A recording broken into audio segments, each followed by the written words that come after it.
When you were a kid, did you have a bunny in a cage like this? Don't feel bad, I did too. But we've learned that that's actually not enough space for a bunny. The Rabbit Welfare Association actually recommends a minimum of 60 square feet. That's roughly 6 feet by 10 feet. And the enclosure's length should be at least 3 hops a bunny.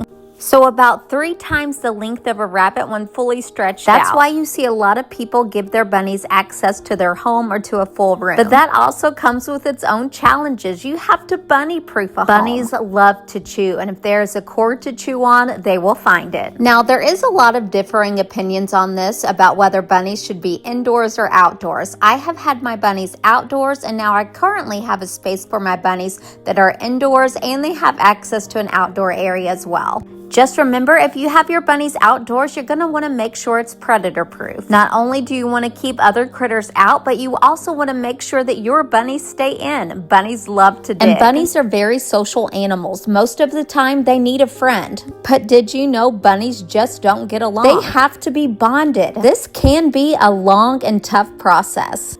And you may have young bunnies and think that you got so lucky because they already got along. Not the case. Bunnies that are under 6 months old haven't had their hormones kick in yet. And once they do, those sweet bunnies that loved each other no longer will. They will begin to fight, hurt each other, or even worse. So I always recommend to spay or neuter your bunnies once they're of age. This will help with a lot of behavioral issues as well. But you can't go to just any vet for this. You actually have to see an exotic vet for bunnies. And that can get pricey.